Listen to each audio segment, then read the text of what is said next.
તોફાની વરસાદ બાદ હવે અઠવાડિયા સુધી સામાન્ય વરસાદની આગાહી. રાજ્યમાં છૂટોછવાયો વરસાદ પડી શકે છે. હાલમાં વરસાદની બે સિસ્ટમ સક્રિય. 8 તારીખ પછી રાજ્યમાં ફરી નોંધપાત્ર વરસાદ વરસવાની સંભાવના. ગુજરાતમાં હવે 8 ઓગસ્ટથી શરૂ થશે વરસાદનો નવો રાઉન્ડ. આગાહીકાર અંબાલાલ પટેલે આપી માહિતી. 8 થી 15 ઓગસ્ટ દરમિયાન રાજ્યમાં વરસાદ પડવાની શક્યતા. ઉત્તર ગુજરાતમાં હળવાથી ભારે વરસાદની સંભાવના. દક્ષિણ અને મધ્ય ગુજરાતમાં પણ હળવાથી ભારે વરસાદની આગાહી. પાછલા દિવસોની સરખામણીએ મેઘરાજાએ ઘટાડ્યો છે દમ. 24 કલાકમાં 226 તાલુકાઓમાં વરસાદ, જેમાં સૌથી વધુ 2.72 ઇંચ વરસાદ રાજકોટ શહેરમાં વરસ્યો છે, જ્યારે વલસાડના કપરાડામાં 1.73 ઇંચ, રાજકોટના પડધરીમાં 1.5 ઇંચ, વાવ-થરાદના દિયોદરમાં 1.46 ઇંચ વરસાદ, 11 તાલુકામાં સરેરાશ 1 ઇંચથી વધુ વરસાદ. અમદાવાદમાં વિરમગામ સહિત આસપાસના પંથકમાં ભારે વરસાદથી નળ સરોવર છલોછલ. નળ સરોવરમાં પાણીની ધરખમ આવક થતા વર્ષો બાદ દરિયા જેવો માહોલ જોવા મળ્યો. નળ સરોવર વર્ષો બાદ ફરી ભરપૂર પાણીથી ભરાતા હાલ પર્યટકો માટે બંધ કરાયું.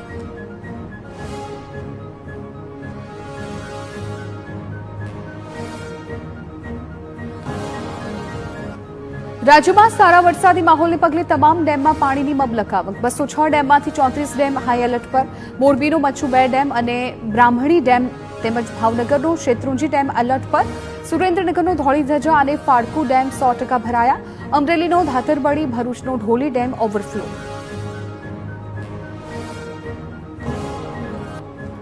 મહીસાગરનો વણાક બોરી અને મોરબીનો બ્રાહ્મણી ડેમ પણ છલકાયો છે.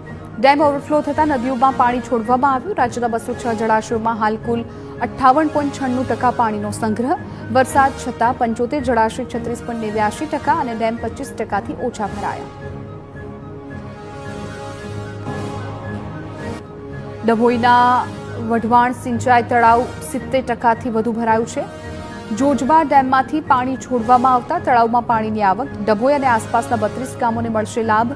તળાવ ભરાતા ગ્રામજનો અને ખેડૂતોમાં છવાઈ ખુશીની લાગણી. ડેમમાં પાણી જોવા ઉમટી પડ્યા સહેલાણીઓ.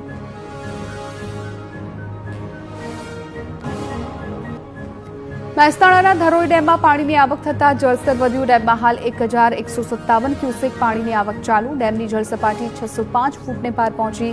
ડેમમાં કુલ જળ સંગ્રહ 47% થયો. ડેમના ઉપરવાસમાં સિઝનનો 208 મિલીમીટર વરસાદ નોંધાયો છે. સુરેન્દ્રનગરમાં મૂળી તાલુકાના ગામોમાં ડેમના પાણીથી મોટા પાયે નુકસાન થયું. બ્રાહ્મણી ડેમ 1ના પાણી ફરી વળતા ખેતરોમાં ઉભા પાકને નુકસાન પહોંચ્યું. 300 વીઘા જમીન દર વર્ષે પાણીમાં ગરકાવ થતી હોવાનો ખેડૂતોએ આક્ષેપ કર્યો. પાણીના નિકાલનો કાયમી ઉકેલ લાવવાની માંગ કરી. સુરેન્દ્રનગરના લખતર, ધ્રાંગધ્રા સહિતના તાલુકાઓમાં વરસાદ બાદ જોવા મળી તારાજી. 24 કલાક બાદ પણ પાણી ન ઓસરતા ખેડૂતોના હાલ બેહાલ. લખતરના તલસામાં જમ્મર સહિતના ગામના ખેતરો જળબંબાકાર. ખેડૂતોએ વાવેલ કપાસ, એરંડા, જુવાર સહિતના પાકને થયું નુકસાન. ખેડૂતોએ સરકાર પાસે સર્વે કરીને સહાય ચૂકવવાની કરી માંગ. સુરેન્દ્રનગરના લીંબડીમાં ઉપરવાસમાં પડેલા ભારે વરસાદે અનેક ગામો પાણીમાં ગરકાવ કર્યા. શિયાણી, ધલવાણા, ભગવાનપર, ફૂલવાડી સહિતના ગામોની હાલત ખરાબ. બિસ્માર રસ્તાઓની તાત્કાલિક મરામત કરી પાણીની સમસ્યાનો કાયમી ઉકેલ લાવવા સ્થાનિકોની માંગ. જિલ્લા પંચાયત બાંધકામ સમિતિના ચેરમેને અસરગ્રસ્ત ગામોની મુલાકાત લીધી.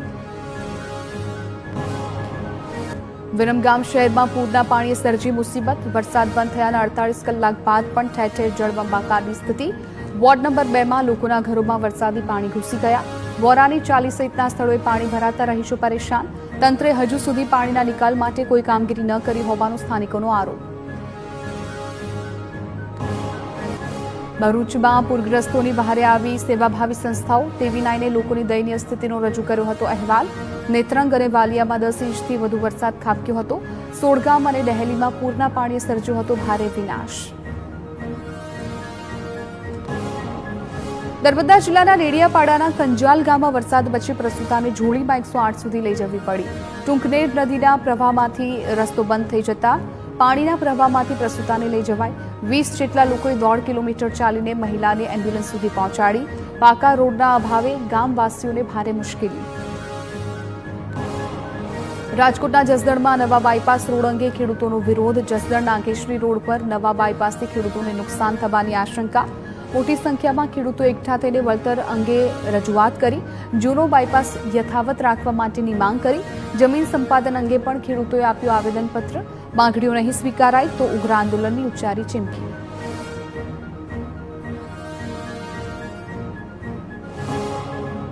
રાજકોટમાં ખેતરમાં વીજપોલના વિરોધમાં કોંગ્રેસનો મોરચો. ખેડૂતોને સાથે રાખી કલેક્ટર કચેરી ખાતે કોંગ્રેસે કરી રજૂઆત. વીજપોલ મુદ્દે ખેડૂતોને યોગ્ય વળતર આપવાની કરી માંગણી. ખેડૂત સંઘર્ષ સમિતિ અને કિસાન કોંગ્રેસે વિરોધ નોંધાવ્યો.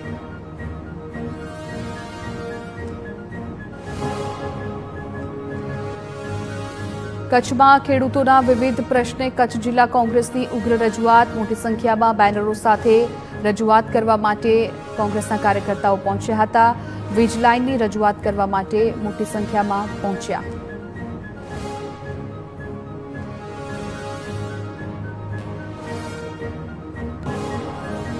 અમરેલીમાં ફરી એકવાર રહેણાંક વિસ્તારમાં સિંહના આંટાફેરા. રાજુલાના મોટા આગરિયા ગામમાં એક સાથે 4 સિંહ દેખાયા. સાવજના આંટાફેરા સીસીટીવીમાં કેદ. શિકારની શોધમાં ગામમાં આંટાફેરા મારતા દેખાયા સાવજો. સાવજોના ખોફથી પશુઓમાં પણ ભાગદોડ મચી.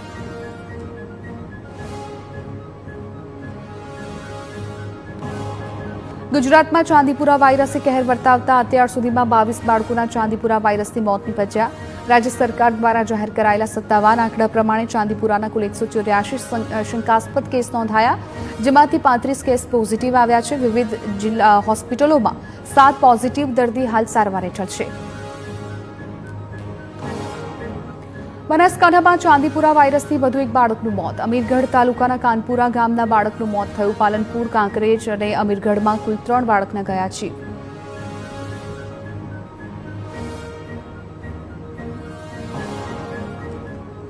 બનાસકાંઠાના અમીરગઢમાં ચાંદીપુરા વાયરસથી બાળકના મોત બાદ આરોગ્ય વિભાગ હરકતમાં. આરોગ્ય અધિકારી સહિત અધિકારીઓની આરોગ્યની ટીમોએ સર્વે હાથ ધર્યો. જિલ્લામાં ચાંદીપુરા વાયરસનું પ્રમાણ ન વધે તે માટે કામગીરી શરૂ. કાનપુરા ગામમાં આરોગ્ય ટીમોએ સર્વે અને દવા છંટકાવની કામગીરી હાથ ધરી.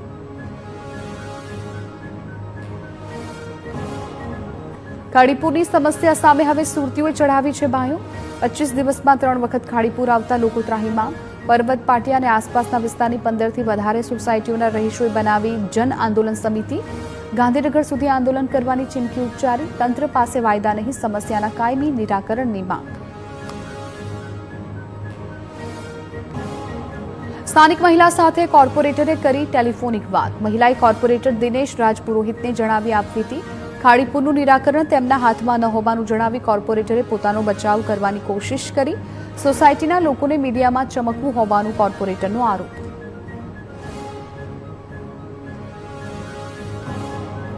સુરતના કુંભારિયા ગામમાં ખાડીપુરના પાણીથી જનજીવન પ્રભાવિત.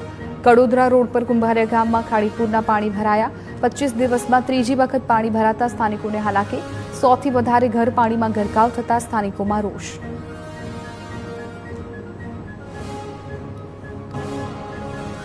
સુરતમાં ખાડીપુર બાદ કમરતોડ રસ્તાઓથી હાલાકી. પર્વત પાટિયા, ડિંડોલી, કતારગામ વિસ્તારમાં ખાડાઓનું સામ્રાજ્ય. પૂણા, ડભોલી સહિતના વિસ્તારોમાં રસ્તા બિસ્માર બન્યા. નવા બનેલા રસ્તાઓનું પણ થયું ગયું ધોવાણ. ખરાબ રસ્તાઓને કારણે વાહન ચાલકોમાં આક્રોશ.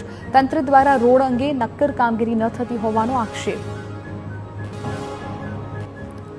નર્મદામાં ભારે વરસાદ વચ્ચે ડુંગરાળ પ્રદેશોમાં રસ્તા ધોવાયા. સાંસદ મનસુખ વસાવાના જૂના રાજગામને જોડતા રસ્તાનું ધોવાણ થતા મુશ્કેલી વધી. 3 વર્ષ પહેલા જ રસ્તાનું સાંસદ મનસુખ વસાવાએ ખાતમુહૂર્ત કર્યું હતું. ધોવાણ થયેલા રસ્તાનું મનસુખ વસાવા અને ધારાસભ્ય દર્શના દેશમુખે નિરીક્ષણ કર્યું. પાટણના નિર્મળનગરમાં ભૂગર્ભ ગટર અને રસ્તાની સમસ્યાને મુદ્દે રહીશો રોષે ભરાયા. દાવો કર્યો કે ભૂગર્ભ ગટરના પાણી ઉભરાઈ રસ્તા પર ભરાય છે. તેની દુર્ગંધને કારણે હાલાકી વેઠવી પડે છે. અવારનવાર વાહનો સ્લીપ થતા જીવને જોખમ હોવાનું જણાવી આક્રોશ ઠાલવ્યો.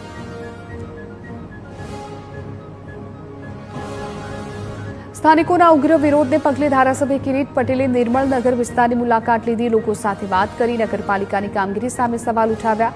કિરીટ પટેલે દાવો કર્યો કે પાલિકાએ રોડ ન બનાવતા તેઓએ પાણીના નિકાલની કામગીરી કરવી પડી. જૂનાગઢના કેશોદ તાલુકાના અગતરાઈ ગામની સીમમાં પોલીસે દરોડા પાડી સરકારી સસ્તા અનાજનો ગેરકાયદેસર જથ્થો ઝડપ્યો. સોમનાથ હોટેલ પાસેના ભાડાના ગોડાઉનમાંથી 10,250 કિલો ઘઉં, 12,500 કિલો ચોખા મળીને 5,17,000થી વધુનો મુદ્દામાલ કબજે કર્યો. ગેરકાયદે અનાજનો સંગ્રહ કરી હેરાફેરી કરતા આરોપીની ધરપકડ. સુરતના પાંડેસરા વિસ્તારમાં માતૃશક્તિ યોજના હેઠળ આવેલો સરકારી કઠોળનો જથ્થો એક્સપાયર્ડ નીકળ્યો. સગર્ભા અને માતાઓને અપાતો કઠોળનો જથ્થો ખરાબ હોવાનું સામે આવ્યું. તપાસ દરમિયાન કઠોળનો જથ્થો વાપરવા માટે યોગ્ય ન જણાયો. મહિલાઓના સ્વાસ્થ્ય સાથે ચેડા થતા વહીવટીતંત્ર સામે વિરોધ. સરકારી ગોડાઉનમાંથી જ પડતર માલ આવ્યો હોવાનો દુકાનદારે કર્યો બચાવ. દાહોદના સંજેલીમાં સરકારી અનાજની દુકાનમાં ગેરરીતિનો આક્ષેપ. નિયમ મુજબ મળવાપાત્ર અનાજ કરતાં ઓછું અનાજ અપાયું હોવાની વિધવા મહિલાએ અનોખી રીતે ફરિયાદ નોંધાવી. વિરોધ નોંધાવવા વિધવા મહિલાએ માથે અનાજનું પોટલું મૂકી મામલતદાર કચેરીએ રજૂઆત કરી. ફરિયાદને આધારે મામલતદારે તપાસ હાથ ધરી.